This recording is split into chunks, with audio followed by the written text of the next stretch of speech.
أعوذ بالله من الشيطان الرجيم. بسم الله الرحمن الرحيم. سبحانك لا علم لنا إلا ما علمتنا إنك أنت العليم الحكيم. رب اشرح لي صدري ويسر لي أمري واحلل عقدة من لساني يفقه قولي. رب زدني علما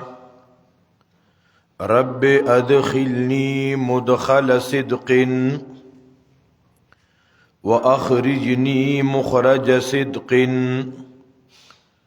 واجعل لي من لدنك سلطانا نصيرا. يا حي يا قيوم برحمتك أستغيث. سورة الفاتحة مکی سورت تے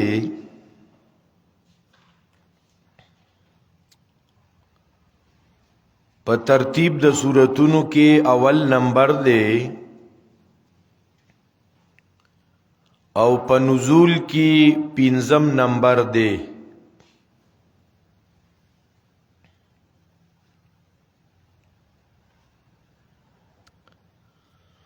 سورۃ الفاتحه د دې مفسرین ګڼ نمونه ذکر کړي دي او د یو سیز ګڼ نمونه د هغې په عظمت شرافت باندې دلالت کوي. کثرت الاسماء تدل على شرافت المسمى. لکه څنګه چې د قرآن کریم ګڼ نمونه دي، د نبی علیہ السلام ګڼ نمونه دي، دارنګه د سورۃ الفاتحه ګڼ نمونه دي.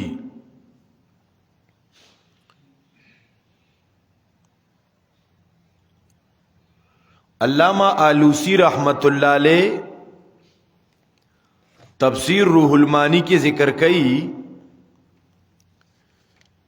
چې د دې سورۃ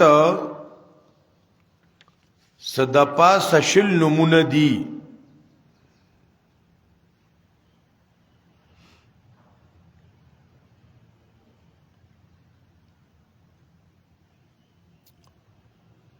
علامہ آلوسی رحمت اللہ علیہ تفسیر روح المانی کی ذکر کئی د دې سورۃ کریمہ صدپا سشل نمونه دي.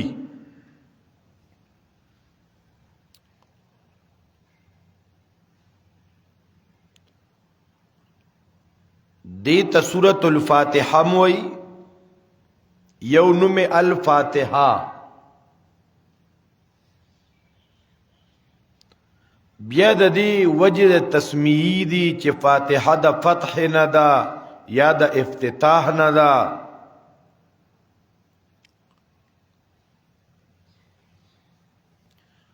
یو نم د دې سورۃ الفاتحه نمبر ولا ورکوي نو تاسو له اندازه لګي. بیا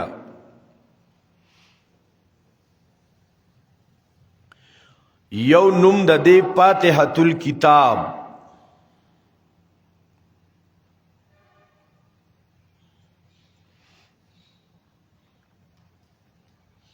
سونو منشو کم کم یو نم د ام الکتاب.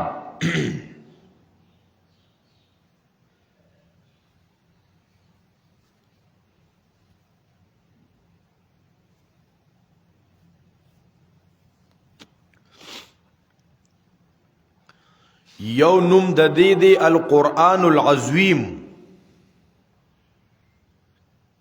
د فاتحه نم قرآن عظیم، عظیم قرآن. ذکر حدیث د صحیح بخاری کی راضی نبی علیہ السلام فرمائی دا الحمدللہ رب العالمین هي 7 المثانی والقرآن العظیم الذي اوتیته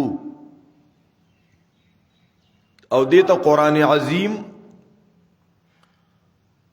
پا دیو جوئی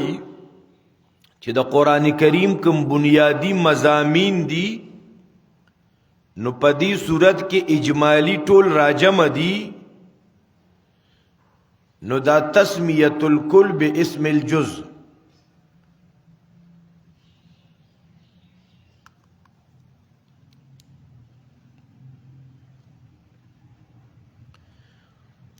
د دې یو نوم دی سورۃ الشافیہ سونمونه شو یو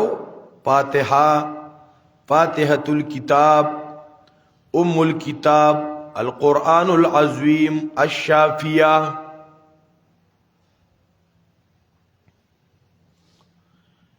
یو نوم دی سورۃ الدعاء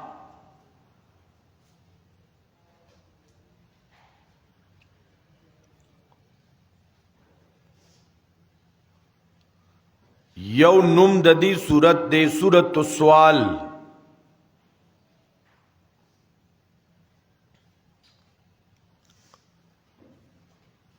یو نوم د دې صورت دی سورۃ الوافیہ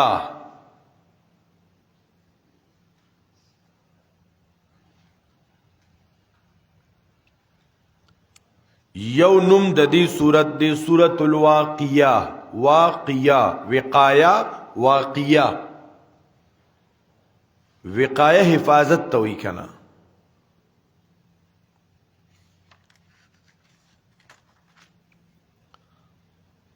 یو نوم د دې صورت دی سورۃ الرقیہ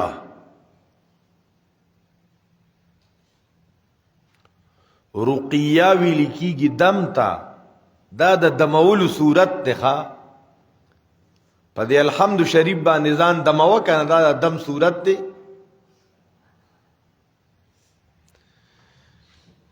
سونو منشو یو نوم د دې صورت دی 7 المثانی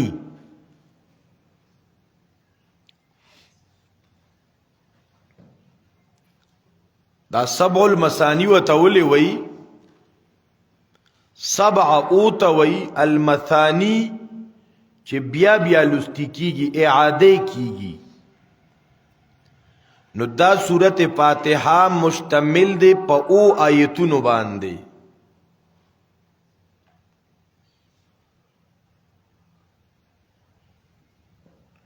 ګوره په دې باندې د تمامو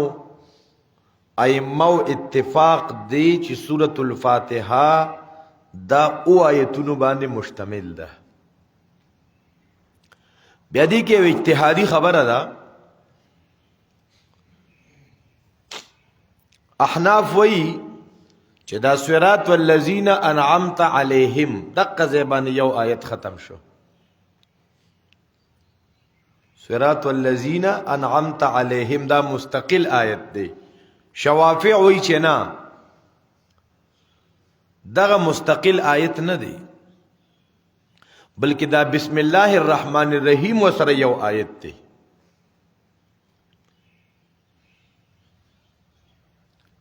خو بر آیتونه خودی کنا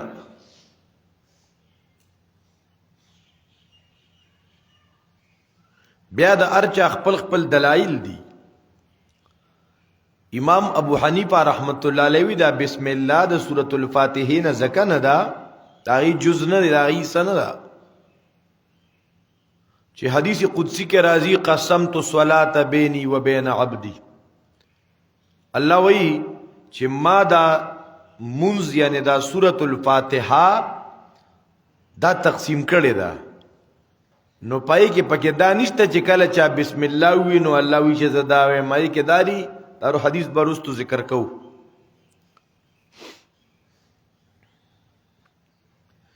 مثانی دیتا اولی ویلی کی 7 المثانی 7 اوتوی المثانی مثانی یا جمع د مسنا دا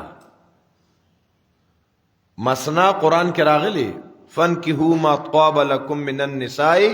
مثنا و ثلاث و رباع. د مثنا معنی دا دو دو. د مثنا سمانه دا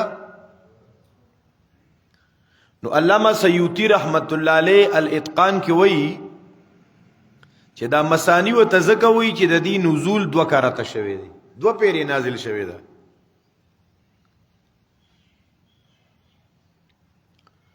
یا دویم وجه د مثانی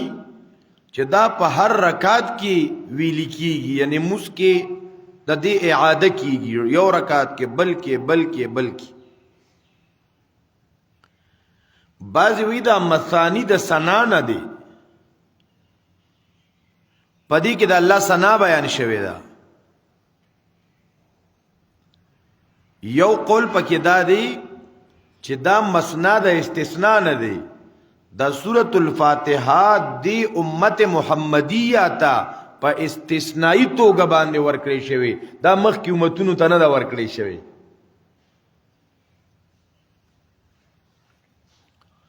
یو نوم د دې سورۃ دی سورۃ الحمد،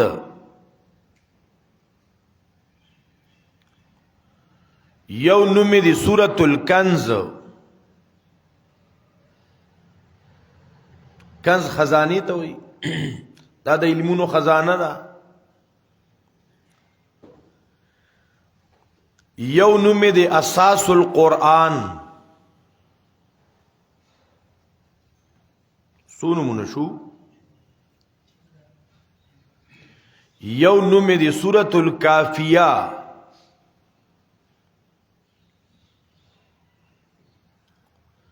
یو نوم د دې سورۃ دی سورۃ الشکر.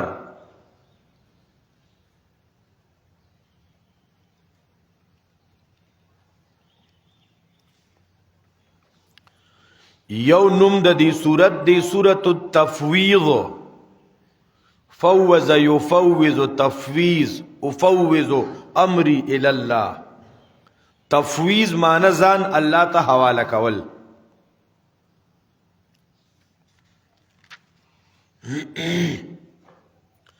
یو نوم د دې دی سورۃ المناجات.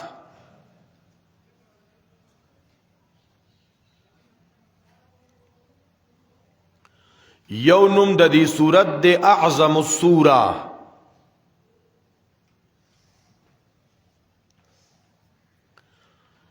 یو نوم د دې سورۃ دی سورۃ الشفاء.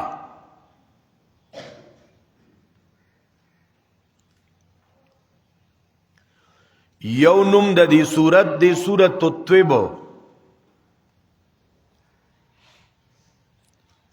یو نوم دی سورۃ المکافات.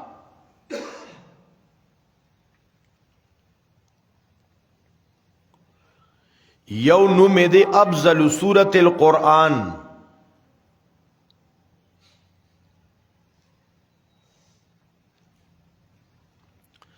یو نوم د دې سورۃ دی تعلیم المسئلہ. تعلیم المسئلہ د دې معنی دا دا چې دې کې الله تبارک وتعالى د غختو طریقه خودلې ده، چې الله وی چې غواړي نو داسې غواړي چې الحمدلله رب العالمین اول وای. خبره مزین ترانه لا ګوره دی تعلیم المسئله په نوم چې تاسو غور وکې کنه او چې مونږ په غور وکړو. ستیارت پرکاش دا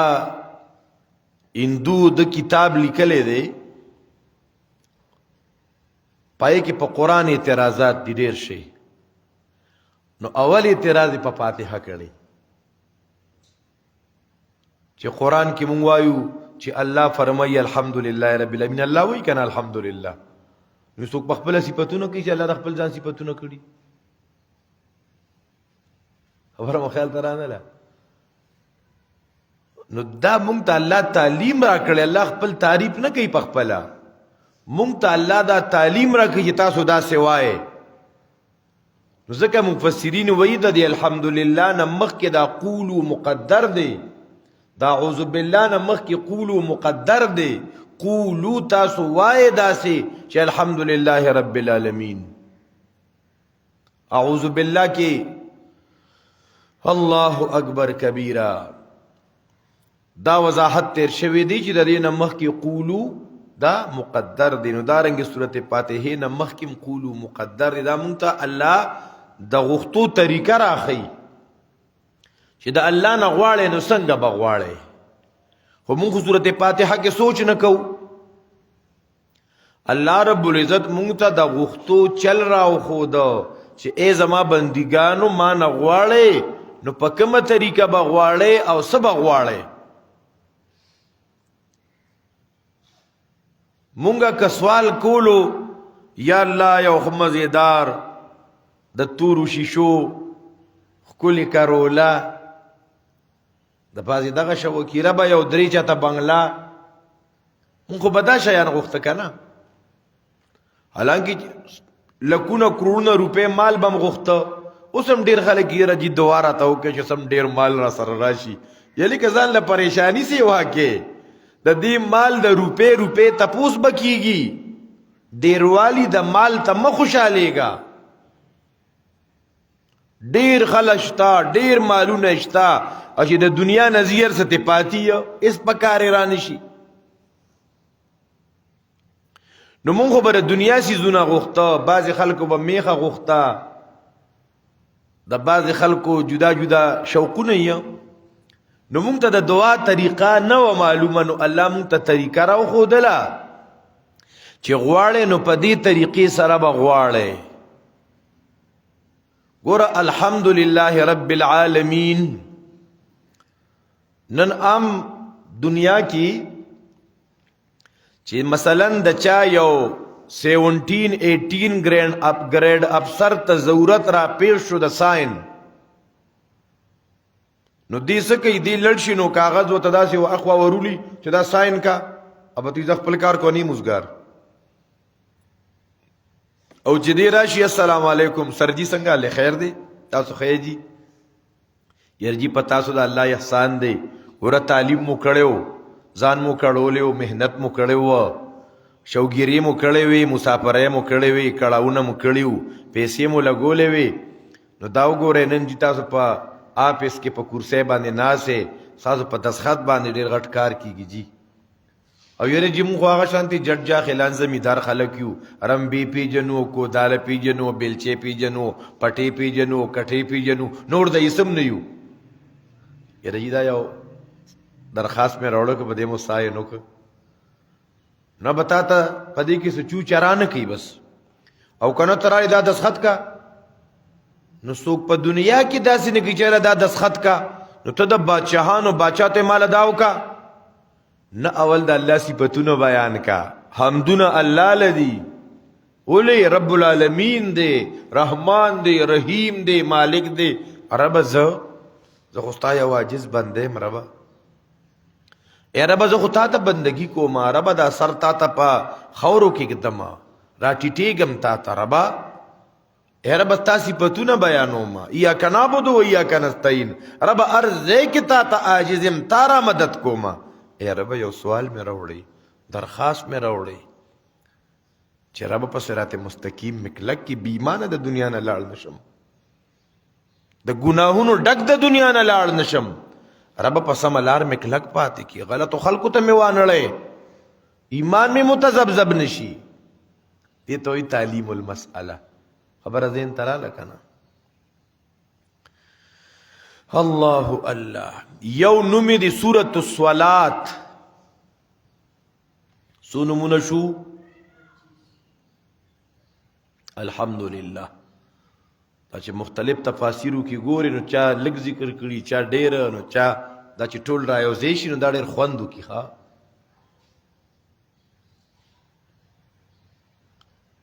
او دې کې چې مونږ ته کله استادانو د تفسیر سند راکاو نو پکې راله دا لیکلي چې تاسو به د تفسیر د قرآن درس ورکوئ، خو دا چې صرف مونږ نه مو اورېدلي په دې به اکتفا نه کوي او سره به مطالعه جاري ساتئ. نو دا د هغې برکت او په مطالعه کې کمال دی. تا ته به نوې نوې خبرې مخې ته راځي چې ستا علم کې ني، نوې به په دې اعتبار سره چې تا ته به نوي. نور خو پخوا 100 کاله مخکې به هغې په خپلو تفاسیرو کې لیکلي یا نو دا سورۃ الصلاۃ وتزکوي چې حدیث قدسی کې راځي قسمت الصلاۃ بیني و بین عبدی. یو نوم د دې سورت دی ام القرآن. د ام القرآن سره با بل یو خبرې له توجه پکاري. دا به تاسو ځان سره په خپل نوٹ بکو کې په داسې ولیکئ چې دې سورت ته ام القرآن ولوي، د ټول قرآن مغز او نچوړ. نو چې کومې د ام القرآن ویلو وجوهات دي، نو دا وجوهات با د سورت فاتحه د تقدیم می. خبره سمجھ ترانه له کنه کراله پوښوي الول پوښوي. سورت فاتحه ته ام القرآن ولي وی.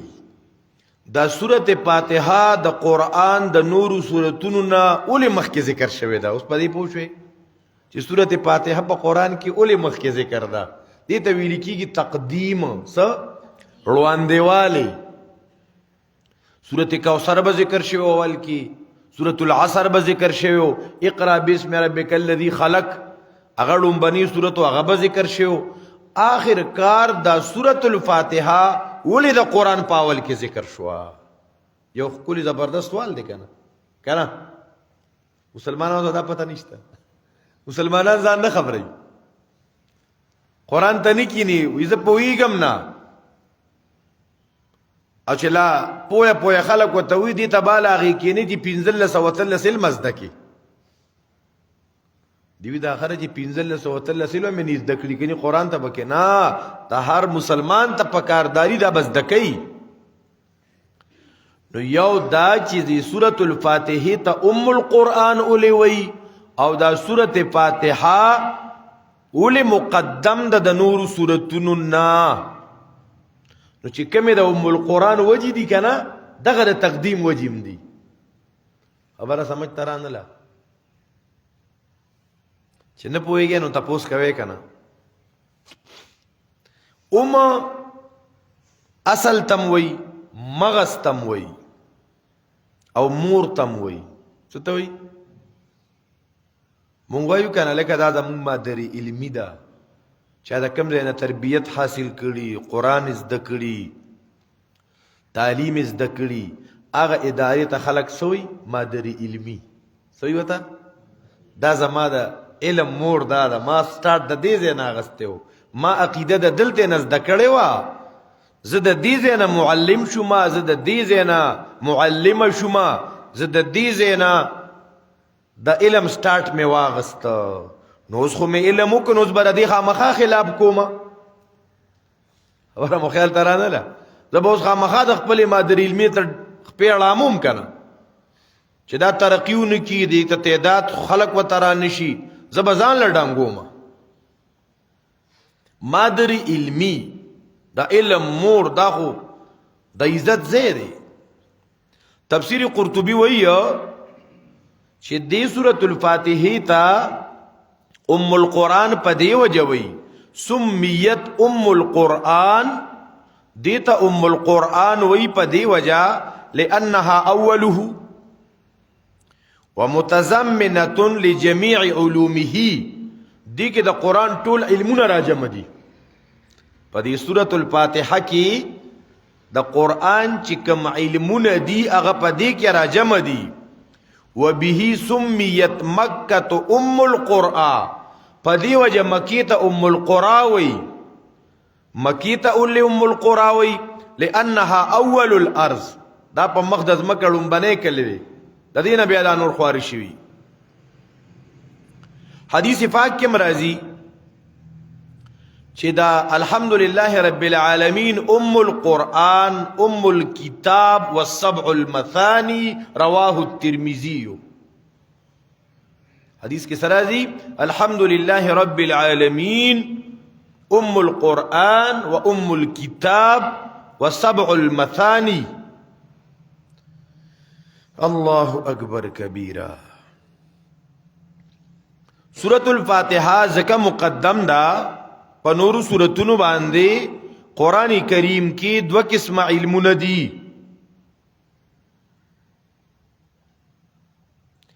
یو علمی او یو عملی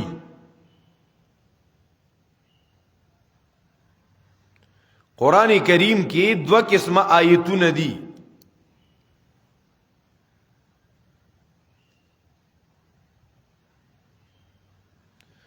یو علمی دی یو عملی دی پدې یو قسم کې پدې با علم لري دا بس دکې ایګه د عمل سني لکه دا علمی مثال فعلم انه لا اله الا هو دا خبره په علم کې راوله دا دکا چې لا اله الا هو او عملی وجاهدوا فی الله اقیموا الصلاة وآتوا الزکاة دغه سری دا عملی دی پاغي با عمل کې نو سرازی چې سورۃ الفاتحه کې وګورو الحمدللہ رب العالمین الرحمن الرحیم مالک یوم الدین حمد اللہ لرا رب دے رحمان رحیم مالک دا علمی آیتون دی دا سری علمی آیتون دی ایاک نعبدو یا اللہ تا تا عبادت کوم دا عمل کوم دا عملی دی نو زکا و تا القرآن وی او زکا دا مقدم دا پا نور سورتونو باندے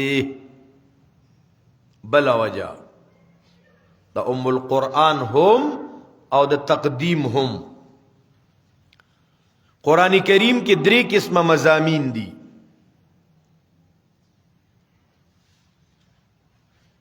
الہیات وعد وعید اوامر نواہی دا 3 واړه مضامین فاتحه کی دی نو زکه وت القرآن وی او زکه مقدم ده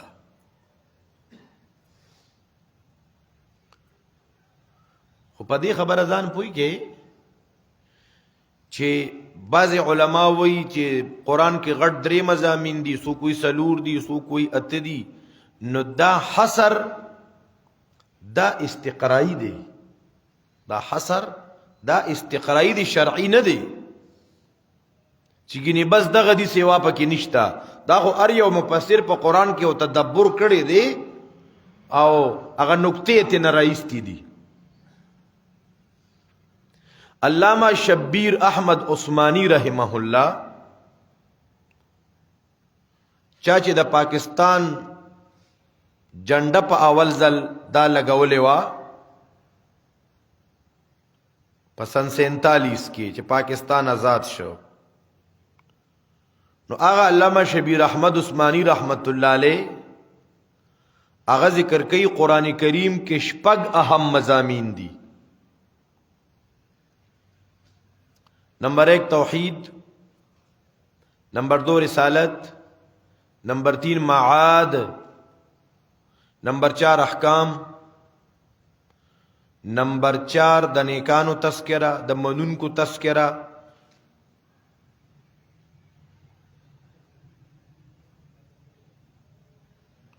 او د غیر منقاد تذکرہ د نه منونکو تذکرہ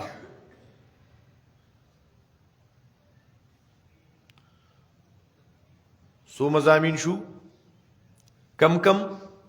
توحید رسالت معاد معنی قیامت احکام د نیکانو تذکرہ د بدانو تذکرہ الحمدللہ رب العالمین الرحمن الرحیم پوری مضمون د توحید ذکر دی ورته فاتحه سره زده کی کنه دی په قران پوه شوخه الحمدللہ رب العالمین الرحمن الرحیم پدې کې توحید ایاک نعبد مالک یوم الدین مالک یوم الدین پدې کې بیان د معاد د قیامت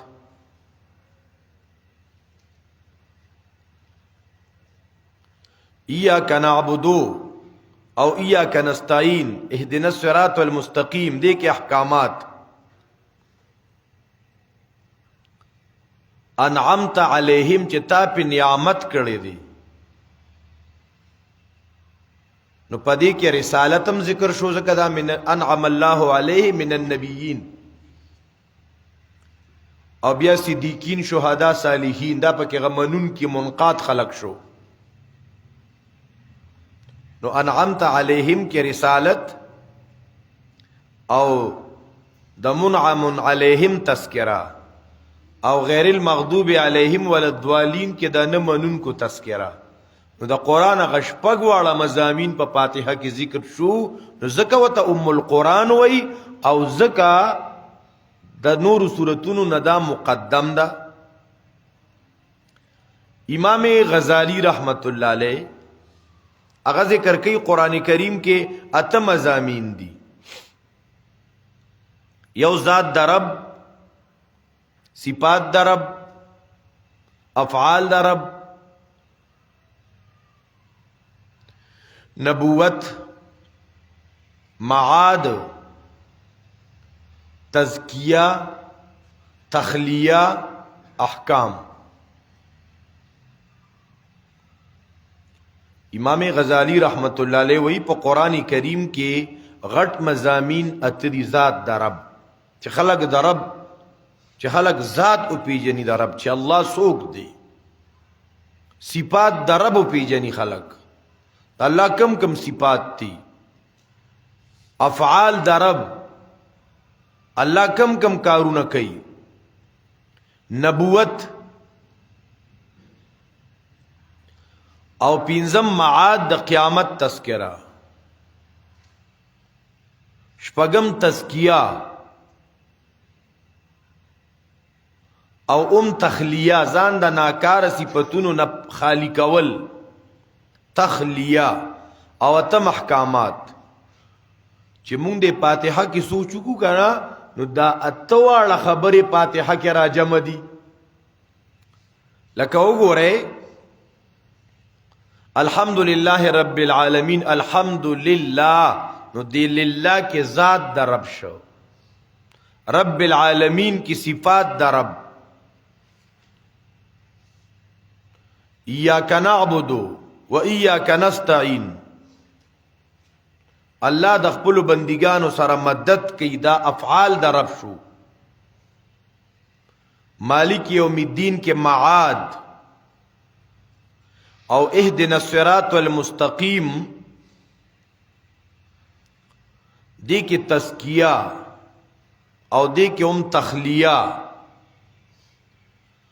او انعمت علیہم و غیر المغضوب علیہم وللضالین پا دی کی احکام.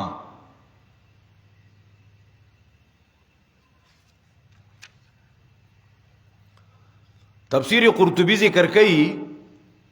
چې د تمام دین دارو مدار په سلورو سیزونو دی او دا سلور خبرې په قرآن کې زیات تر ذکر کیږي.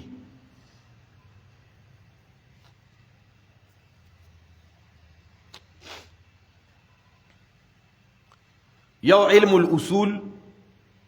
دویم علم الفروع، دریم علم الاخلاق، سلورم علم القصص والاخبار. علم الاصول، علم الفروع، علم الاخلاق، علم القصص والاخبار. اوس دا سلور واړه خبره فاتحه کې وګورئ لګي. علم الاصول معنی دا د عقاید و علم چې د عقیدې سره متعلق. علم الاصول کې د ټول نړمبانه توحید دی. نو الحمدللہ رب العالمین کی توحید جتا کا نشتا. حجی پا علم الاصول کے معرفت دا نبوت تے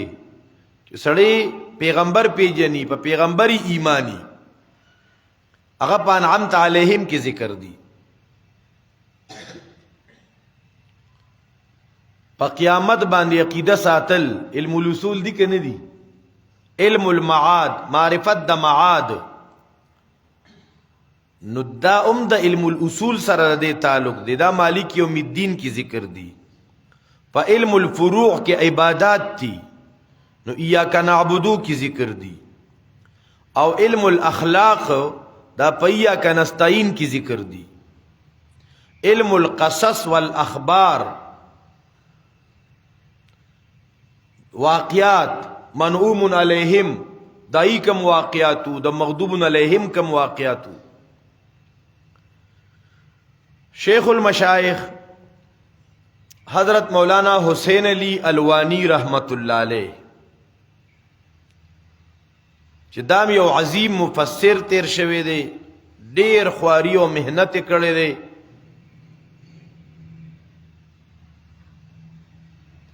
د خپلو پټو په ګټه وټه د طلباء کرامو خدمت کړی دی او د زمانه ډیر لوی ولی او بزرگ تیر شوی دی او زیات تر عمر د تفسیر په خدمت کې او زیات وخت په مراقبه کې تیر شوی دی او ګینټو ګینټو مراقبه. مولانا احمد علی لاہوری رحمت اللہ علیہ لکھی د خپل وقت خبر کئی وی اس وقت پنجاب میں صرف ایک ولی کامل ہے. وی دیخ کہ پنجاب کے صرف یو کامل ولی دے، خو افسوس دا دے کہ لوگوں نے اس کو وہابی سے بدنام کر دیا. خلق پہ دا وہابیت ٹاپا لگولے دا نو خلق تینا متنفر کئی.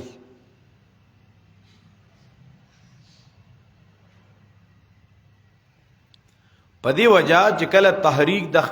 ختم نبوت چلی دا داغی مشران وی چې مونږ به دا نور علماء کرام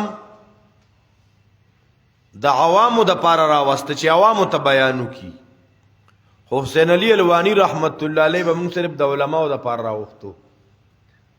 او تعالی شاه بخاری رحمت الله علیه فرمای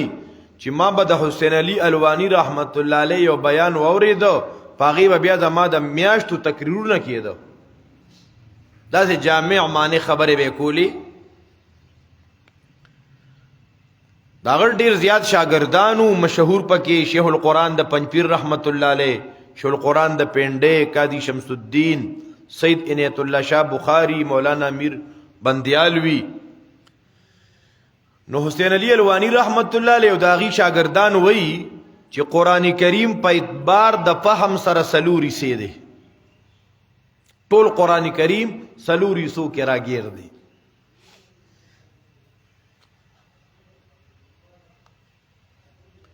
قرآن کریم د فهم په اعتبار سره سلوری سي دی. اول ایسا سورۃ الفاتحه نا انعام پوری، دویم ایسا د سورۃ الانعام نا سورۃ الکهف پوری، دریم ایسا د سورۃ الکهف نا تر سورۃ سبا پوری، سلورم ایسا د سورۃ سبا نا تر والناس پوری.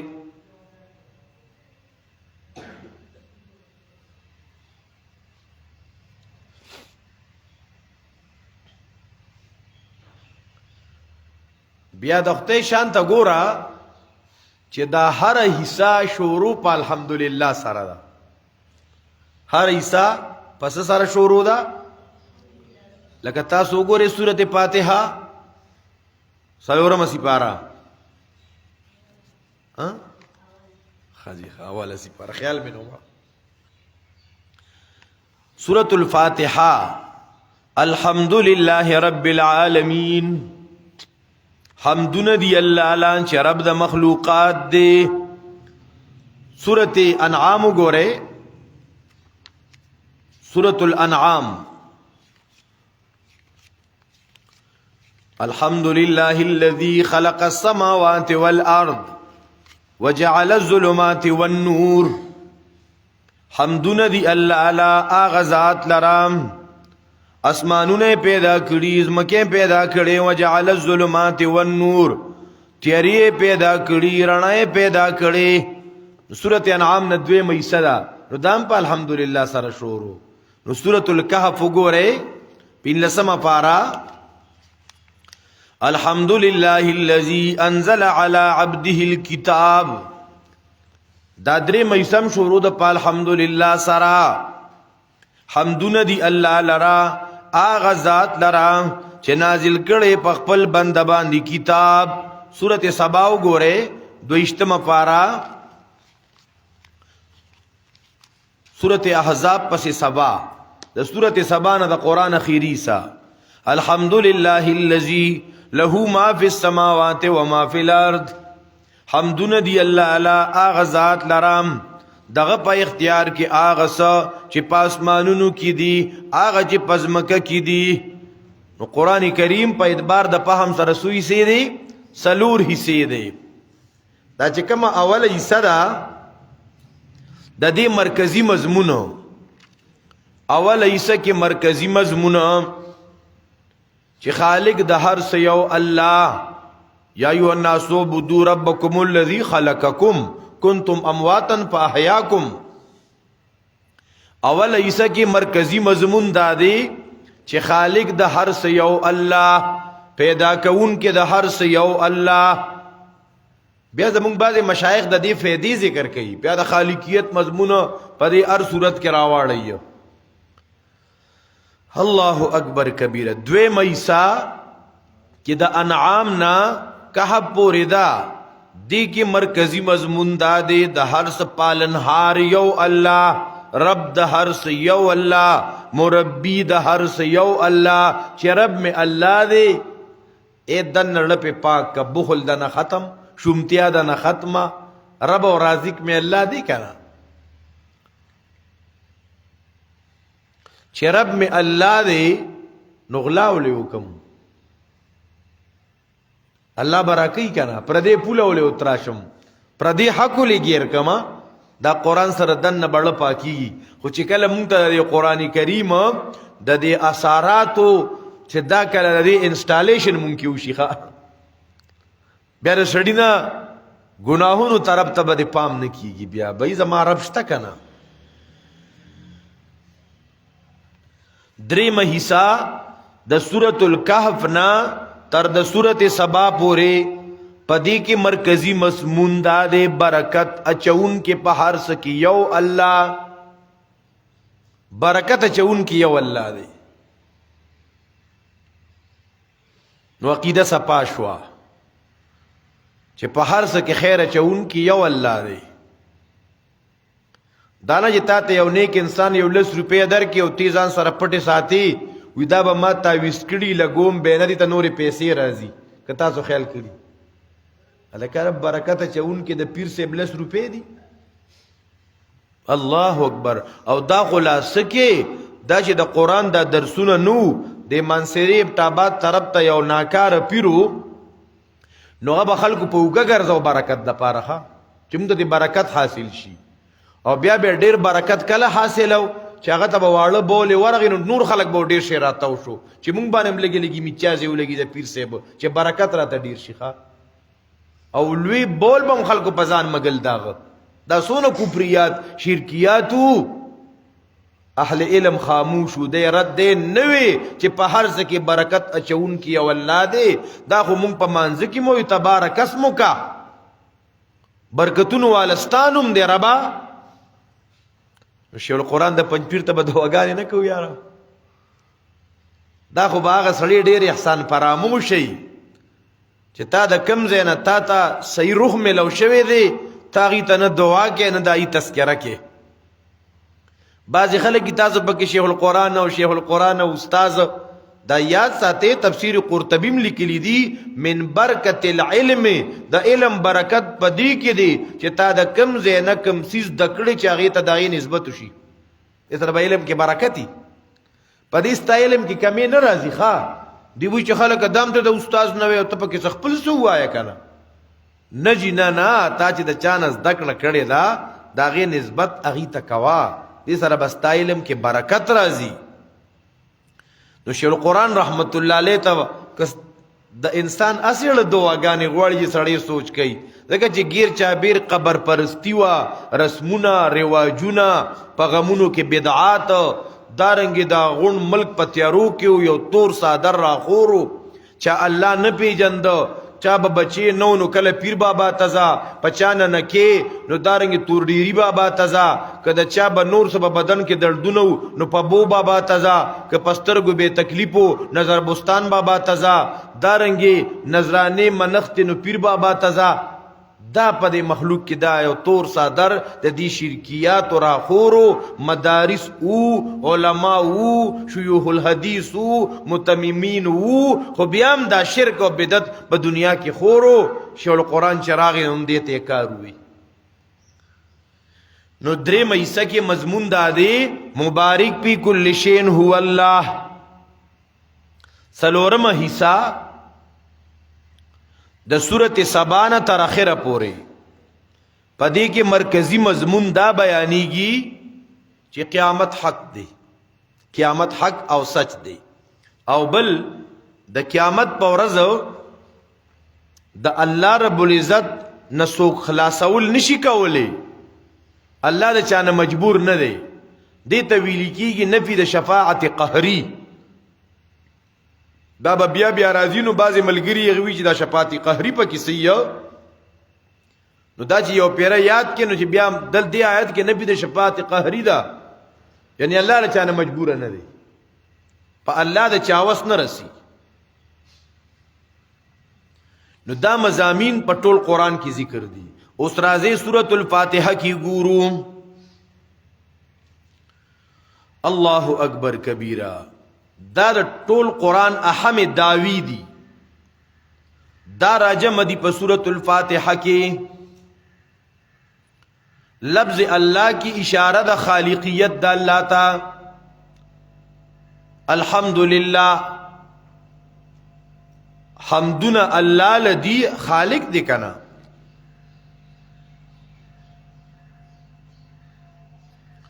الحمدللہ حمدنا الله لدی د خدای صفاتونه الله لدی پایک یو صفت الله خالق دی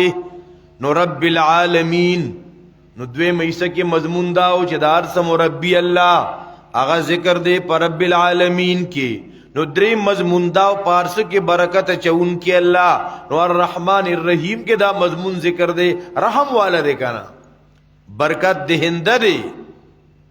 نو بیا مالک یوم الدین کې دغه دوه مسلې چې قیامت حق او سچ دی ځکه د قیامت د ورځې مالک دی یو الله نو قیامت راتلو والا دی کنه او پاغه ورځ مالک الله دی مالک هغه دی نو نفي د شفاعت قهري بیا وګوره دا غونډې داوی د قرآن چې دا راجم دی په فاتحه کې بیا وګوره د فاتحه الله اکبر د فاتحه د سورۃ الفاتحه دا عنوانات راجم دی په بسم الله کې پس کې راجم دی بسم الله الرحمن الرحیم لفظ اللہ کی اشارہ دا خالقیت دا اللہ تا نو ربوبیت پی قیاس کا الرحمن کی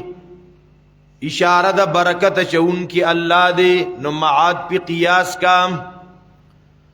نو ټول مضامین بسم اللہ کے راجم شو نو بیا دا بسم اللہ الرحمن الرحیم دا مضامین دا راجم دی پا با کی پا دی با کی نو دا با د استعانت د پاره دا چې په امداد د نوم د الله سره د هر مصیبت هر تکلیف هر حاجت هر ضرورت کې امداد طلب کیږي د یو الله نه دا با منتدا معنا راکا نو ټول قرآن راجم شو فاتحه کې سورت فاتحه راجم د پیا کنا بدو کې دغه مضمون په بسم الله کې او بیا د بسم الله دا مضمون په با کې او بیا د با خلاصه راجم د په نقطه د با کې د با د پاسه د ټکی نه دی با نو ته نقطه وی پاره به کې صحیح وتا نقطه دا به د مولیانو هدایت الحکمت کې ویلی الته کې وی یو خط دی او یو سطح دا یو جسم دی یو نقطه دا یو آغا سیز دی چې طولن آغا تقسیمیگی یو طولن او عرضن تقسیمیگی یو طولن عرضن عمقن تقسیمیگی او بل آغا سیز دی چې په هیڅ جهات سره نه تقسیمیگی نه په داسې تقسیمیږي نه په داسې تقسیمیږي نه په جوروالی تقسیمیږي هغې ته وایي نقطه. نو الله هم په اس طریقې سره نه تقسیمیږي چې شریک ولا ګرځي زوی ولا ګرځي ایصدار ولا ګرځي نه جنا نه. نو د ټول قرآن خلاصه د با په نقطه کې څنګه چې د با دا نقطه د یوه داسې الله د یکی یو ذات. خبره ذهن ته راله که رانله؟ الحمدلله. نو دارنګې د ټول قرآن مضامین راجمع دي پس کې سورة الفاتحه پدې کې کم کم حروف نشتا. ثا پکې نشتا، جیم پکې نشتا، خا پکې نشتا، زا پکې نشتا، فا پکې نشتا، زوا پکې نشتا، شین پکې نشتا. امام رازی رحمت الله علیہ ذکر کوي کہ سړی د سورۃ فاتحه کې تدبر او سوچ کوي کنه نو د دین د 10,000 مسائل استنباط کی دي شي 10,000 مسائل. خدا وخت واړي کې تدبر کې بسم الله د غوګور د با نقطې ته پکې مفسرین تلیدونه سوچ بچار فکر. بعضی فضائل د سورۃ الفاتحه عبداللہ ابن عباس رضی اللہ عنہما نے روایت دی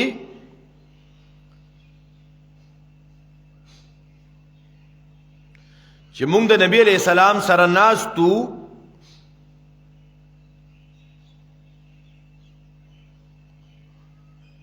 نبی علیہ السلام جبریل امین نبی علیہ السلام وی چې جبریل هم راغلو پدې کې نبی علیہ السلام یو आवाज وریدو من فوقه فرفع رأسه. جبریل مونو جبریل ورته وی سر پورته کو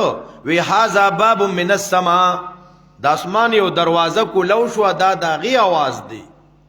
فتح اليوم ولم يفتح قط الا اليوم. دا مخکې نو کولو شوی دا دروازه مخکې نو کولو شوی دا اوس کولو شو او دا غینه یو پرشتہ نازل شو او دا ملک نزل الى الارض دا پړلمبي ځل زمکه تراله دا مخکې نو راغلی فسلم نو غي سلام کو او دی پرشتي وی ابشر بنورین زیر می در باندې پدوو رڼاګانو سلام چې دال تعال درکړې شو اے پیغمبره دا سه مخ کې نبی ته ندی ورکړی شوی یو پای کې سورۃ الفاتحه او وخواتیم سورۃ البقره او د بقره اخیری سا. یو روایت کې راضی امام ترمذی رحمت الله علیہ ذکر کړي والذی نفسی بیده قسم دی پا غزا چې چا اختیار کې زما ساده ما انزلت فی التوراۃ ولا فی الانجیل ولا فی الزبور ولا فی الفرقان. وی قسم دی په هغه ذات چې دا چا اختیار کې زما ساده نه په تورات کې نازل شوی نه په انجیل کې نه په زبور کې نه په قرآن کې په شان د سورۃ الفاتحه. وانها سبع من المثانی دا سبع المثانی دی والقرآن العظیم الذي اعطیته یا الذي اوتیته دا هغه چې ما ترا کړی شوی. بل روایت په باب د فضائل د سورۃ الفاتحه کې ابو سعید خدری رضی اللہ عنہ بیان کئی چې مونږ په یو سفر کې وو نو یو ځای کې مو قیام کو نو دغه کلی د خلکو نه مو ډوډۍ وغوښته نو نه راکوله که خلک کافرانو سو حدیث پورا اورئ غواړئ ښه د دې حدیث نه بعض خلک دکانداری ثابتوي نو حدیث پورا اورئ نو په خپله پکې چې سوچ کې نو ابو سعید خدری وی مونږ په یو سفر کیو یو ځای کې مو قیام کو دغه خلکو نه مو ډوډۍ وغوښته خو مونږ ته ډېر ښه خلک کنه د پیغمبر یاران روان دي او ډوډۍ نه ورکوي دا به ښه خلک نو دا کافر بچیو کافرانو څوک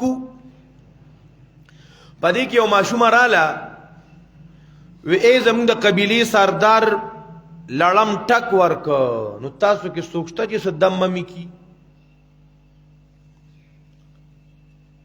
ابو سعید خدری رضی الله غالبا ورغی یا بل مرګره ورغی او سړی دم ک سړی خشه دې سم مطالبه نه کړی هغه سردار هغه ول دیش بيزي ورکی سی ولا ورکی دیش بيزي راوسته نبی علیہ السلام ته ویل کدا سړی مو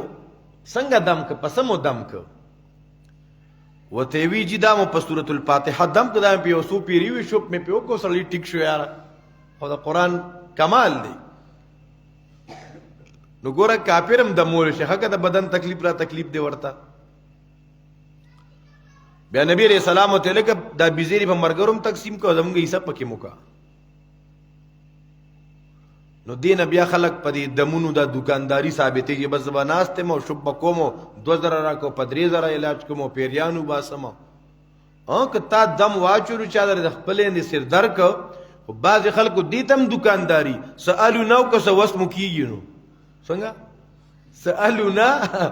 اکه سوس ما خیراتی دم کې تم خیراتی سراکا او کلی کار شوخه دې ته علم راګیر وایو ته سوې علم راګیر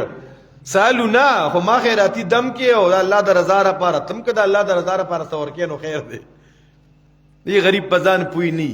یا بعد دې کې د دمګور بل کار شروع کړي ال تغیو بدمي نو چې رزم ولا مقرر کړي د دمولو د پاره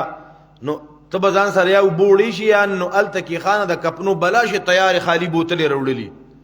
نو د 2 روپو بوتل بل ته 50 روپے ملاویږي خالی دا پکې جدا کاروبار باید کې مالګه وسره خوا کې پرتی غخر سي چینی وسره خرسي غوړی وسره خرسي غوړی هغه غوړی بوله د موجي اسم روزګار او سم کاروبار دی دم درود ثابت دی د قران او حدیث ته دم دروزان په خپل دموا په بلچا باندې ځان دمول شي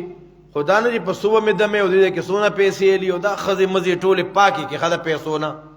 او بیا چې لستر دي تیری شي کنه توهمات له ګډ وډ شي نو بیا غ شانتی شي نو دانګي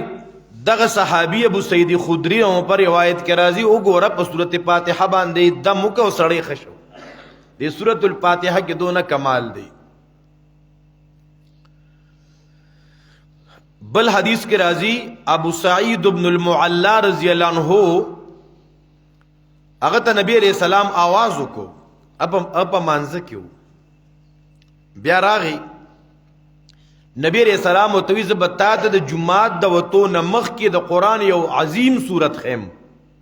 د جمعات بلاتو ته نه کله چې نبی علیہ السلام د جمعات نتلو د صحابي आवाज ورکو دا الله رسول ته چې ماته وی تعالی زی وظیفه خیم یو عظیم صورت د تخیم تاسو خو روان شوي پیغمبر یو خو خیال بنو پیغمبر ته خدای غیب ویلم نو کنه ابو سعید ابن المعلا وت خبر را یاد کا نو نبی علیہ السلام وتو الحمدللہ رب العالمین دا سبع المثانی دی او دا قران عظیم دی چې ماته راکړی شوی دی بعضی مفسرین ذکر کئی دا ام القرآن عوض من غیرها سمطلب دا سورة الفاتحه دا ټول قرآن پا ذکار ورکی خدا ټول قرآن دا فاتحه پا ذکار نشی ورکولی حدیث قدسی کے رازی نبی علیہ السلام فرمائی یقول اللہ تبارک و تعالی چې الله رب العزت فرمایي قسمت الصلاة بيني وبين عبدي ارناشنا حدیث ته په دې حدیث مونږه پوه نه یو نو ځکه مونږ چې موږ کې سبق وایو نو سم بل شانتي وایو بته چې دې کې جاز دی غرانه الوزي اوس دې حدیث ته کوم پام او سوچ وکړو نو مونږ بلغون تموس په برابر طریقې سره کوو نبی علیہ السلام فرمائی قسمت الصلاة چی اللہ وی حدیث قدسی دی قسمت الصلاة بینی و بین عبدی ما دا موز یعنی دا سورة الفاتحہ دا زان او دا بندہ پا میس کی تقسیم کرے دا سورة فاتحہ اللہ سوئی دا ما تقسیم کرے دا کلچ دا بندہ وی الحمدللہ رب العالمین نو الله وی حمدنی عبدی زما بندا زما حمد اویلو چې کله بنده سوی الحمدلله رب العالمین نو په دې علماء وی پکار دا دی چې مونږ فاتحه که اسی وایو که په مانځه کې وایو چې په سکتاتو کې وایو وقف کلی پرورو الحمدلله رب العالمین لګو درېږه پکې ګاډي د ننځي نو بیا الرحمن الرحیم مالک یوم الدین ایاک نعبد و ایاک نستعین اهدنا الصراط المستقیم صراط الذين أنعمت عليهم غير المغضوب عليهم ولا الضالين دا سي سکتاتو اکتر رپٹ الحمدللہ رب العالمین الرحمن الرحیم آمین تاس دی یارنا زم دا سبق دا سي دا اوس میاشت تراو را روانه ده خلق بکیال ته کی اغه زیت تراو ته زی کنه چې د الفاظ ول ټکو سترې کی ښا ټکو سترې الفاظ ټکو سترې ماتول را ماتول الله اکبر کبیره بیا ور پایندا خلق نمونم دی پلان کیږي کې سم جنریټر استاد دی او تریشر استاد دی او کمپیوټر استاد دی نو نبی علیہ السلام وی چې الله فرمایي کله چې بنده وی الحمدلله رب العالمین نو الله وی حمدنی الله ملائکوت یو ګوره زما بندا زما حمد بیان کا چې بیا کله دا بنده وی الرحمن الرحیم الله وی اثنا علی عبدی زما بنده تو ګوره زما سنه او کخا یعنی الله سونه خوشحالی کی دې سره بیا چې دی وی مالک یوم الدین نو الله وی مجدنی عبدی زما دی بنده زما بزرگی بیان کا او چې کله دا بنده وی ایاک نعبد و ایاک نستعین نو الله وی هذا بینی و بین عبدی دا زما او د بنده ترمنځ دا ایاک نعبد و ایاک نستعین مشترک دی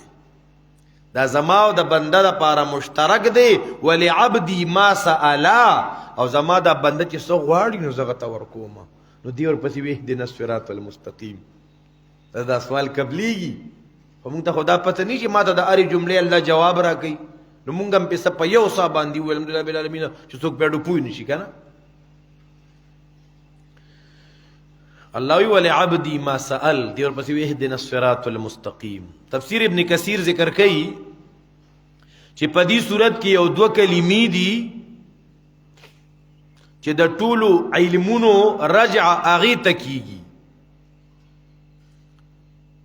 د ټولو دینونو رجع اغه تکیږي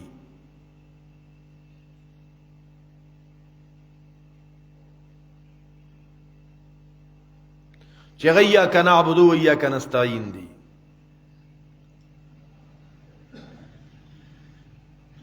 شیخ الاسلام علامہ ابن تیمیہ رحمت الله علیه زډیرو ګرځیدم چې غوړه دعا پیدا کم دعا پسې ګرځیدم چې غوړه دعا پیدا کم نو د دې دوه کلماتو نه راته غوړه دعا بل پیدا نشوا یو استعانت بالله په عبادت د الله چې د الله نه امداد طلب کوم د الله په عبادت ایاک نعبد و ایاک نستعین بعضی مفسرین وی لکه علامہ سیوطی اتقان کې وی لكل شیء لباب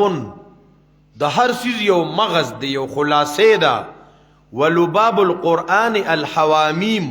د ټول قرآن لباب او نچول حوامیم سبعه دي هغه سورتونه چې د هغې په اول کې حامیم راغلي حامیم مومن او حامیم سجده اولباب الحوامیم الفاتحه بیا د هغه حوامیم لباب او نچوړ د فاتحه تفسیر قاسمی ویا دا سورۃ الفاتحه د ټول قران راز دی حسن بصری رحمت الله علیه فرمای من قرأ فاتحه الكتاب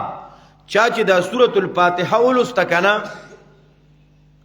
نفكأنما قرأ التوراة والإنجيل والزبور والفرقان سبحان الله چا چې فاتحه ولستا داسې شوا چې د تورات هم ولسته، د انجیل هم ولسته، د زبور هم ولسته او د قرآن هم ولسته. خبره مو خیال ته رانله؟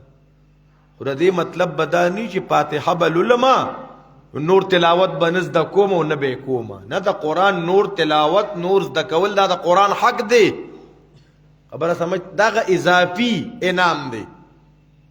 دا اضافي انعام دی. کله کله اضافي نمبر ملاویږي، نو هغه اضافي نمبرو باندې انسان الهغه دغه ایمیج اوچتیږي که نه چې کله دی خو د لازمي مضمون پاس کړي. ګورئ اوس که تا ته اضافي نمبر یو 10 درکړي شوي دي، خو چې په کومو مضامینو باندې ته بل کلاس ته اورېدلی کېږي هغې کې د مضمون پیل کړی، نو هغه انعامي نمبر یې خو تاله پیدا نه درکوي. نو که ته قرآن کریم نور نوې تلاوت نه کې، حق نه ادا کې، ته غټ مجرم یې. دی خو اضافي نمبر یې دی اغستی دي، خو لازمي مضمون دی پیل کړی دی. خبره مو سمجھ ته رانله؟ بعضې کس په خبره نه پوهي، کمقل یي که نه. یہ صورت فاتحه کې د ډېرو کمقلو تذکره هم شوې ده، رستو به ذکر کوو. هغې ته پکې اشاره شوې ده. هغه یو ساده سړی و، هغه چې د تبلیغ ته تللی و چیلې دپاره. نو په چیله کې ډېرې خبرې اورېدلې وې، نو دیم پکې و چې یو موس د الله په لار کې په 100 کروڑه دی،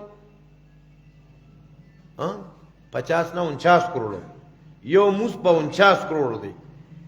ډېر خوشحاله وته منځونه ښه توجه سره کول چې بهی دا خو لکه 49 کروڑ یو منځه، نو چې د ورځې زه 5 منځونه کوم نو ضربونه یې ورکولو چې دا یو موس په 49 کروڑ شو، نو د دې سار موس 49 ضربې 49 کروڑ دقه شو. بیا د ماسپښین 49 کروڑ، نو 49 کروڑ 49 کروڑ دا څونه شو؟ 98 کروڑ شو. دا ورپسې بل دی یار دا حساب کتاب خو مانه نه کیږي.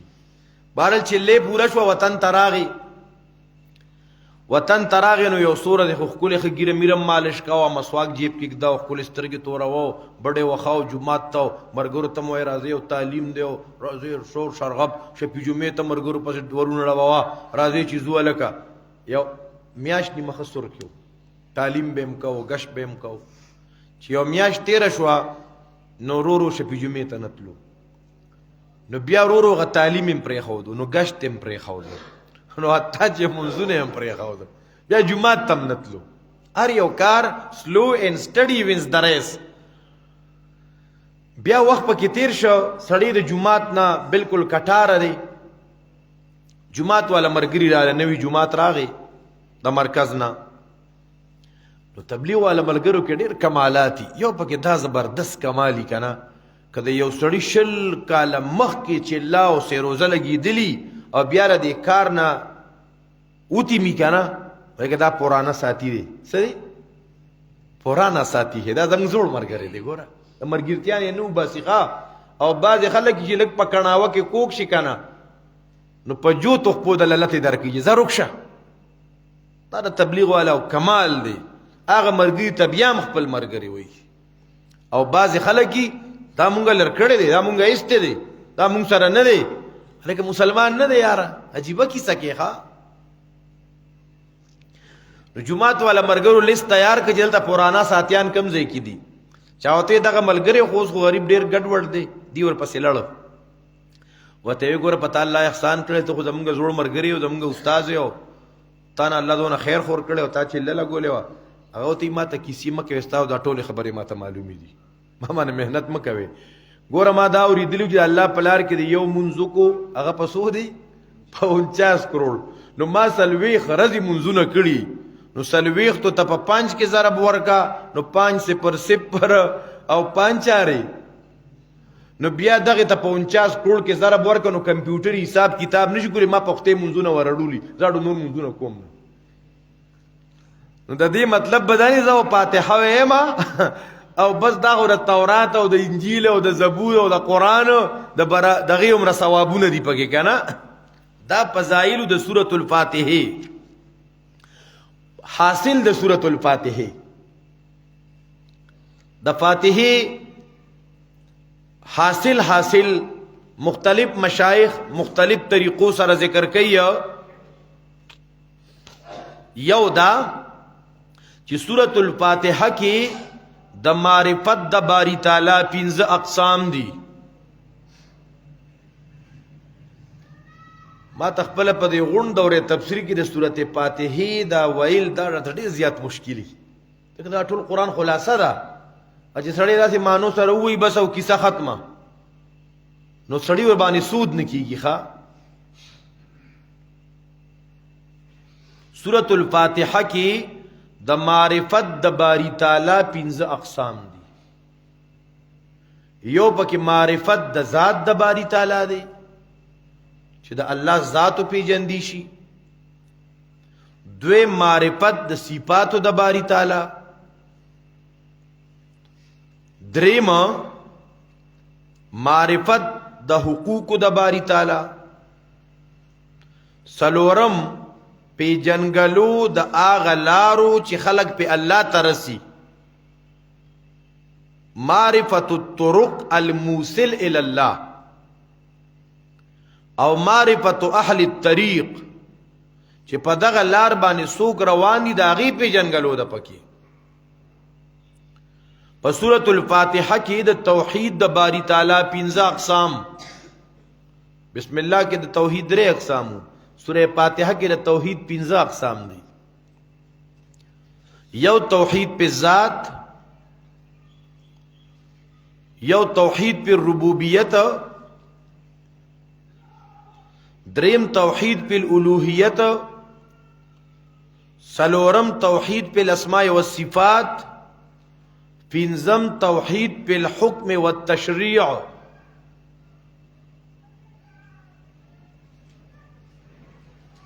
سورۃ الفاتحه مشتمل ده د الله په 15 نومونو باندې. دی سورۃ کې د الله 15 نومونه ذکر شوي: الله، رب، رحمان، رحیم، مالک. په دې سورۃ کې د باری تعالی 15 صفات هم ذکر شوي دي. دا خو 15 اسماء دي کنه. صفات: المحمود، الله محمود دی. دا په کې دا کوم نه معلوم شو حمدونه غری محمود نشو یاره. معبود، لکه معبود صفات خو په کې د الله نه دی. ایاک نعبد، یا الله مونږ ته عبادت کوو. چې عبادت کیه معبود نشو یاره. الهادی، ہدایت کوونکی، دا په اهدنا کې ذکر شو.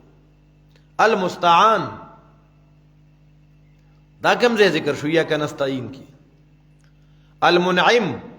انعمت کنه تا نعمت کړي منعم نشه. دا الله 15 صفات کم شو: المحمود، المعبود، الهادي، المستعان، المنعم. په دې صورت کې د عبادت 15 اقسام ذکر شوي: تسمیه، تحمید، تعبد،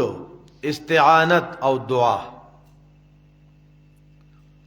په دې صورت کې د 15 گمراه ډلو تذکرم دا غی رد دی. پکې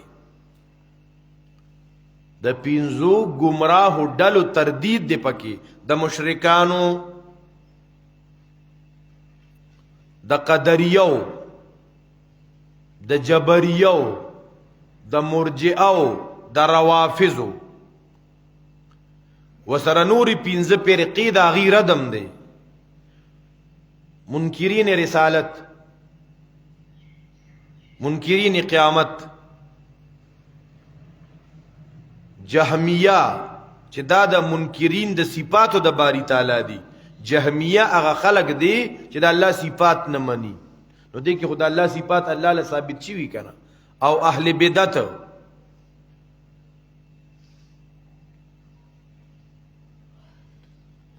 د 15 جماعتونو بیان هم دی. پکې د 15 سپکه منقاد دي، سپکه غیر منقاد دي. الحامدون، الحمدلله څخه خلق د الله حمد وي. د حامدونو تذکرہ پکې وشو. ایاک نعبد، د العابدون. منعوم علیهم، مغضوب علیهم او ضالین. پینځه تخصیصات الله پورې داغه تذکرم پکې دا یو تخصیص د صفاتو د الله د الله صفاتونه الله پورې خاص تخصیص د عبادت الله پورې خاص تخصیص د استعانت تخصیص د هدایت او تخصیص د نعمت بعض مشایخ وای د دې سورۃ الفاتحه د دې خلاصه 15 خبرې اول داوا بیا دلائل دریم نتیجه د دلائلو سلورم تعلیم د دعا بیا بیان د دریو ډلو اسانه خلاصه ده سورۃ الفاتحه اول داوا بیا دلائل بیا نتیجه د دلائلو بیا تعلیم د دعا بیا بیان د دریو ډلو بعضی مشایخ وای د آیت نمبر 1 نراواله تر 3 پورې اوصاف خداوندی الله صفات دی دریو آیتونو کې بیا سلورم آیت کې ربط بین الخالق والمخلوق بیا پینزم نواله اخره پورې طریقه درخواست بعضی مشایخ وای چې سورۃ الفاتحه مشتمل ده پدریو خبرو باندې یو القاب خداوندی د الله القاب صفات دی پکې آداب خداوندی او دریم عرض درخواست بجناب رب السماوات والارض بعضی مشایخ وای دا سورۃ الفاتحه مشتمل ده په اصلاح العلم والعمل په ترغیب او ترهیب باندې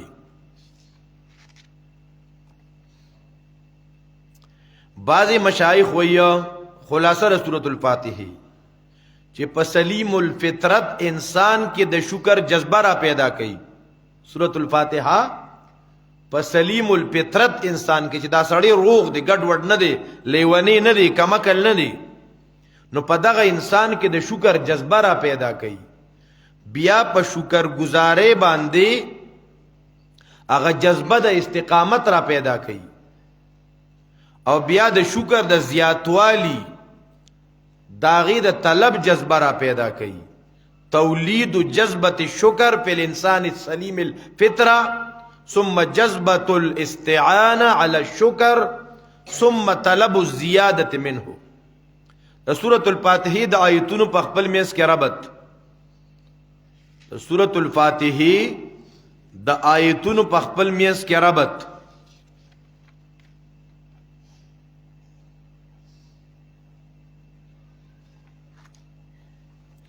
وګوره سورۃ الفاتحه ته خیال کوئ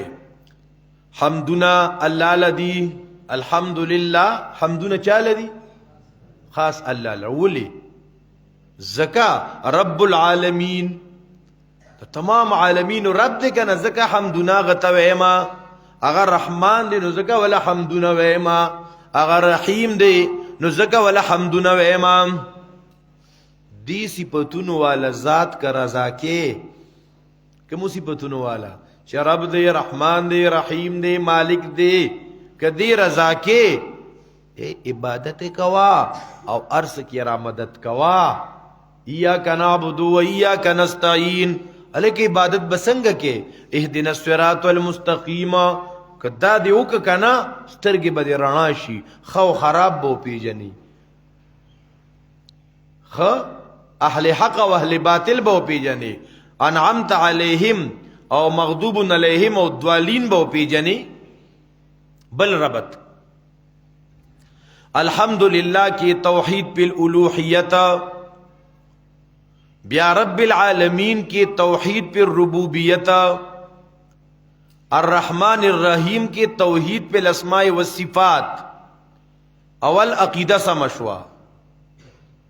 نو اس ور پس عبادت ایاک نعبد ذکر کیا اب یا دعا اهدنا الصراط المستقیم ذکر کیا یعنی دا عبادت با علاغی قبلیگی چې عقیده د توحید وی څنګه عبادت به علی قبلیږي اته یستر کله سو داخله سورۃ فاتحه د الحمدلله وضاحت نه شروع شوه داخله موږ ته بار بار لګیایو دا داسې عجیب صورت ته ځکه خو د یو مفسر لیکلی کنه چې دا فاتحه چا اولسته نو گویا چې د تورات انجیل زبور قرآن دا ټول اولسته دغه دا څونه علمونه دي یاره دا چې کله مونږ په دې طریقې سره ذهن کې ور انسټال کا او ته رب ته ودرېدې او دا وې او یو خبرې ته سوچ کې چې دې کې خدا مضمونو دې کې خدا خبره دې کې خدا خبره چې کله دې عقیده سم شوه په صفاتو د باری تعالی سره نو داغی نرستو ایاک نعبدو عبادت به الا پیدا ور کوي چې کله عقیده سمي چې عقیده سمني نو اس یو عبادت دا فایده نور کوي زمون شیخ محترم زمونگا مرشد مکرم قائد ملت اسلامیہ شیخ القرآن والحدیث محبوبنا وحبیبنا واعلانا واولانا ومولانا محمد طیب طاہری زید مجدہ وحفظہ اللہ اغي فرمائی په دنیا کې دوه قسمه خلق اوسېږي په دنیا کې څو قسمه خلق اوسېږي دوه قسمه خلق اوسېږي یو اخيار او یو کمقل څنګه نو دا صورت مونږ ته د دې دواړو خلقو نشاندهیم کوي د دې نخو ته پکې اشاره کوي چې د اخيارو نخي کمی دي او د کمقلو نخي کمی دي خبره سمجھ ته راځي کنه راځي دنیا د کمقلو نه خالی نه ده علامہ ابن جوزی رحمت الله علیه کتاب دی کتاب الحمقا د کمقلو کیسه نو پکې بیا کمقل مولیان نو کمقل کاتبان نو کمقل قاریان دا ټول پکې را جمع کړي کمقل خزي هغه جدا ځان ته خوند او کله کله کتابونه ګوره کنه کتاب الحمقا د ابن جوزی وی کتاب دی کتاب الاسکیا ایک د خيارانو خلقو کیسی دي نو بل یو بل کتاب هم لیکل پتا سنا دا اس عام لگا کتاب البخلا سوګه کوم کتاب پښوم پړقانو روي روپې دا دی وایو دا چې په دین او په دیندار روپې نه لګي کتاب البخلا نو دی خو یک تفسیر تراشي یارانو دی خو نور کتابونو تراشي نو بس الله ته نه کار غستې نو اده وصیت دا کړو چې زمړ شمه چې مالک میو بګر موي کنه نو زما د کلم نه جاکه مبوره ری چې درې د پدې براله بګر موي ښا نو څونه کلمونه به جوړ کړی دا وخت قدر ور سره الله اکبر کبیر نو په دنیا کې کما کلم ډیری ښا هغه یو سړی او هغه بوډا شو بیمار شو نو زویته وصیت کو چې بچي زما پته لګی نه خپې می زوړن دي ور خلکو به وصیت کو مونږ وایو که زه وصیت کو ماته نه دي سره ته پریشان مړ شم نه په خپل وخت په مړ کیږي ښا مونږ چې یو بل ته دام نه ویل که زه مړ شم نه داسې مو اخته دي نه کی ونی ته همیشه را پاره سه د مرګ تذکره دا ممنوع ده ګوره خپه مونږ کې الکه مشرا یا کشرا یا اجي صاحب الکه سه وصیت مسیت کا ګوره پته لګی نه په وختو کې سپینډ کې راغلي دي ګوره وخت ډیر کم دی نه چپ چپ توبه وبا تخته دي نه کی نبی علیہ السلام فرمای پتا سبانی په یو تن د شپه تیر نشي چې سو پورې ځان ته وصیت نامه نه لیکي د بالغ سرتا انت ولیکا ما باندې دادا حقونه دي زما دادا حقونه دي غپلار مړ کېده کنه بیمارو زامنو ته وصیت کو زامنو قلم کاغذ راغستیو وې زما په پلان کې کس باندې 60,000 روپے دي ارزوې زر غټ غټو لیکل په پلان کې می 15,000 روپے ټول زامنو زر لیکل وې د پلان کې به ما 50,000 روپے دی وې هغه بیا نه لیکل ښا ازمون پرې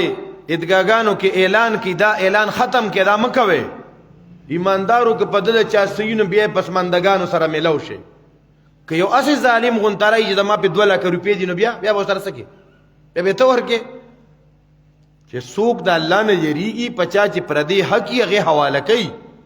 ادا خو ته یو نوې شیز خلکو ته ذهن کې راولي ادا سه بعضی علاقو کې شوي دي چې دی خو اعلانو کې پسماندګانو سره ملاو شي بیا دغه پسماندګانو ولر په غون جون کې خنو کتلی اوس به دغه حق ادا کوي بیا پای باندې جګړې شروع شي الله اکبر کبیره نو غسړې مړ کېده زویته وصیت کو چې بچی د ژوندۍ او د مرګ پته لګی نه زه د ژوند او د مرګ په کشمکش کې ما न जाने किस गली में जिंदगी की शाम हो जाए خو که زه مړ را مړ شوم سبا چې ته میلمه راتلو که نه د میلمه به ډېر زیات خیال ساتي یو خو میلمه چې هغه ته ته مخې ته ورځې نو چې داسې باریک لباس دي نی چې ښه ټیټ مضبوط لباس دي ځکه چې سړی داسې خیرن خچنه او ګنده لباس کي نو خوند نه کوي نری لباس ښه ټیټ او مضبوط لباس دویمه خبره دا ده چې د میلمه ته ښه عزت ورکوه میلمه ته ښه پروټوکول ورکوه په اوچت ځای باندې کښېنوه هسې نه ته بره په کرسۍ ناستې مطلب یې دا او میلمه دې ښکته کښېنولي بعضې داسې مي که نه میلمه کوم ځای کې کښېنوه په اوچت ځای کښېنوه او دریم دې میلمه سره چې خبرې کې نو سختې خبرې به نه کې تیزې خبرې به نه کې خوږې او پستې خبرې به ورسره کې څنګه خبرې او څلورم دا بچي میلمه ته چې خوراک ورکې نو داسې قسمه خوراک ورکوه چې تا خپل هم نی خوړلي ښه عزت یې کوه ته ځان له ساګ سره ډوډۍ خورې په غونډ جون کې چې د چرګ نی خوړلي په میلمه چرګ خوروه پلار یې مړ شو 20 ورځې تېرې شوې میلمه راغی وروډه بېده چاوي جي میلمه نارې وی لومبۍ خبره ورته رایاده شوه چې بهي پلار راته وی چې میلمه ته وروځي نو څه به کې جامې کته یو جوړه بله جوړه دام نری دي دام پستی دي کلکه مضبوطه جوړه پکار ده وی نه مونږ ته نشته په کور کې داسې غټې غټې درې وې دی له ځانه راتاو کې دا غټې غټې دا ټاټونه پخوا د سکوله هغه ټاټونه چې وو هغې د ځانه ګیر چاپېر راتاو که دې میلمه ته ورو ته میلمه وي چې خدای داره کې مې غړې ملک الموت راغی میلمه ته وي راځه کور کې ګرځه او را ګرځه یو کمرې ته بلې کمرې ته داسې ګوري هلکې په دغه کمره کې خو دقه ځای دغه بره چې کوم دغه دی دا خو لکه دغه ځای ته خو هم د میلمه خطر ګران دي وی راځه ما پسې درمپایي ورته ولګوله په درمپایه را پسې راخېږه هغه میلمه یې بره بیا چې ته کمره هم رهي نو میلمې په بلې کښېنو خپې را ځوړندې دي ښکته دی ورته ښکته راغی کښېنه ځکه چې پلار دې ته ښکته کښېنه میلمه بره کښېنوه دی ښکته دي هغه ورته وویل لکه څنګه وایي سمه ګوړه وایي کور حالات څنګه دي وایي سم مالوچه چې څه خبره کوي دی ورته وایي ګوړه او مالوچه هغه سړی وي ما ته څه پته وه چې د پلار غم سره لیونی شوي وایي نه لیونی شوی نه یم دا خو ما ته پلار وصیت کړی او یو وصیت پکې پاتې دی ما ته وی چې په میلمه به هغه څه خورې ما ته میلمه وی چې مضبوطې جامې نو دغې ټاټ نه ما ته بل مضبوط څیز میلاو نه شو او د دې چت نه د بل اوچت ځای میلاو نه شو کني اسمان ته مې مخې جوړلې پلار راته وی چې خواږې پستې خبرې کوه نو ما ته د ګوړې نه خواږه څه نه دي معلوم او د مالوچو نه رانه پاسته څه نه دي معلوم بل وصیت یې رانه دا کړي په میلمه باندې به هغه خوراک کې چې تام نه یې کړي وایي ما په غونډ جون کې د سپي غوښه نه وه خوړلې کسان مې لګیا کړي او میلمستیا د لکۍ ښه زه به نه نو په دنیا کې کمکل خلک هم ډېر زیاتي نو صورت فاتحه کې د هوښیارو د کمکلو خلکو نشاندهي کوي ښه الله اکبر کبیره دغه کمکل نه چا موبایل وتښتولو نو دې ورپورې الله وباسي وی وی وی چارجر خو ما سره پاتې شو اوس داسې کمکل سره به څه کوي په چارجر به هغه څه کوي احمق سړی و په چې د اوړو بوجې په اجرت باندې اوړه چې دا مونږ ته اوړل غواړي هغه مزدور چې بوجې وږي ته که نه په منډه شو بوجې ته یې وتښتوله چې ته ځان ته خرڅه که یو سوره د پسو سره میلاو شو نو کسانو ته دې سړي هغه بوجې تښتولې او ته ورته غوږ نه کې وایي ځکه به مې ځان شپېلې کړې څنګه چې کرایه رانه وغواړي یعنې که بوجې چې در تښتولې ده خو کمقل څیزونه په دنیا کې که نه کمقلو سره به څه کې ښه الله اکبر کبیره یو بانډچي تنو د هغه نوم مجرمو سو بعضې خلک هم د قرآن نه نوم دوی ان المجرمین په قرآن کې راغلي نو نوم یې ولا مجرم یې ښیو یو ابی و هغې ته یې نوم کافرون یې ښیو دا په قرآن کې راغلي د قرآن نوم دی نو معنی ته یې سوچ را سوچ نه قرآن نه ورته نوم یې ښی دی نو هغه بانډچي ته یې نوم څه یې ښیو مجرم چې ته راغلی و په ښار کې مونځ کو امام پسې نو امام صورت مرسلات شروع کو په ولدوالین نه رستو نو چې په صورت المرسلات کې دقه آیت وي الم نهلک الاولین دی په لومبي سب کې ولاړو د دې معنی آیا موږ نه دي هلاک کړي لومبني نو دې زر اخیری سب ته ورسېدو دا هغه سب نه ووتو رستو لاړو نو امام علم نوح لیکل اولین پسې بیا چې کوم آیت وی کنه ثم نتبعهم الاخرین بیا مور په دا رستنیم خلق کړي نو دې دا رستنی سب نه مین سب تر ورسېدو نو چې ورپسې آیت امام سی وی کذالک نفعل بالمجرمین د وی ز جوړي وانټډ موزه ټارګټ کړي ماوري او بس کنزل وینې شروع کو سړیو مونږ دې پرې هدو تختیدو و دې جوړي आवाज ما پسې خبر راغسته ده نو سورته فاتحه کې چې مونږ تاسو سوچو کو نو دې کې نشاندهی شوی او خيار تن کم یو دی او خيار تن هغه دی چې داغه د الله سره تعلق چا سره تعلق الله سره تعلق د کمکل د الله سره تعلق نی اغا امام سے مسکو شاته ور پس یو کمکل لاړو د دې امام سے چې تاسو ما تشوانو چې کله مسله دار چې د امام او 10 مات چوپ مانځ کې انسان دی کنه نو دی واسه په پوزه باندې لاس کی دی او دلته کې به یو سړی ته دی کور کی پروغون ته مخ کې به کی یا به د لاس او نسی مخ کې به کی چې دا باقی موږ دی پوره کی نو شاته به امام پس هغه خلک ودرېږي چې هغه د موږ په مسلو پويږي خود بسم الله په مطلب نه پويږي او راضي به دي کې وې ساده رچولي ځان ته چې بل سکون درېږي نو د یو سړی را مخ کې کو کمکل غونته او غریب په مونږ او 10 کم ځای پویده دا امام لړو 10 4 دم تا دا سړی ولال دي سبقم نو یو غلی ولال دي نیمه ګنټه نم وخت وړېدو خلک ولال دي سو کوی دا جوړ ډیر الله والا دي دغه دونه وګد موس کوي دغه چا سبحان الله आवाज شروع کو سړی کده بوت ولال دي داسي پدې کې یو سړی پشار ارستو کو نو بل تنه ورمخ کې کو هغه موس پورا ک به ته دا تورې دونه سات ولال وي ما خو کې استاد ما ته زماره دې چاته پرېدم په دې دی ودرېګا وي دا خو استاد ته زه مېره لیوغه نو داسې کمکلو سره بس کې او خيار خلق اغدي چې د الله سره تعلقي نو حمدونه وي الله لا رب د رب خبرې کوي د رحمانیت تذکرې کوي مالک یوم الدین د آخرت تذکرې کوي دا او خيار سره دی ښا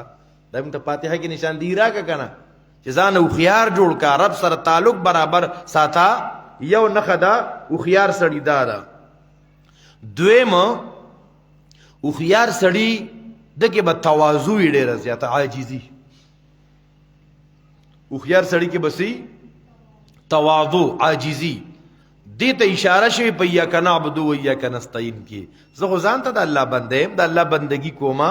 الله را مدد کوم او خيار سړی هغه دي چې هغه مقصد پیژني چې دنیا ته راغلم زما سم مقصد دی زه یو کار پسې تریم زما سم مقصد دی لکه ته چاته ویلې کته مردان ته سره په راځي اسی زمونو بس بیا برازم نو نس مقصد سکار پسې راغلی نو موږ دنیا ته سکار د پار راغلی یو آیا هغه کار کوو کنه چې څوک مقصد پیژني دا او خيار دی چې مقصد نه پیژني دا کا مقل دی دې ته اشاره ده په اهدنا الصراط المستقيم کې بل او خيار خلق هغه دی چې د نیکانو خلق مجالس پسې ګرځي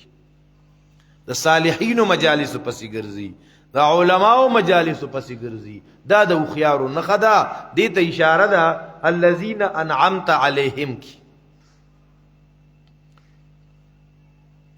بل نه خدا او خيارو دا چې د غلطو ملګرو نه ځان ساتي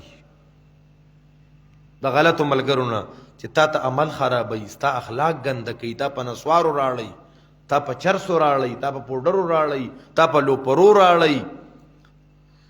تا نه حیا او غیرت ختمي دا چې خلکو سره مرګرتیا نه کوي مرګرتیا خپل اصول دي مرګرتیا خپل خلق دي دې ته اشاره شوی د په غیر المغضوب علیهم وللضالین کی او چې کم کمقلی اغي د الله خبرې نه کوي د الله سره تعلق نه د الله تذکرې نه کوي قیامت اړو یادینا د کمقلو دغه نه خدا بل د کمقل نه خدا د کې تکبر ښه دی وی کيم خزیمه همچو دیگره نیست دې کی اشاره ده پیا کنا عبدو کی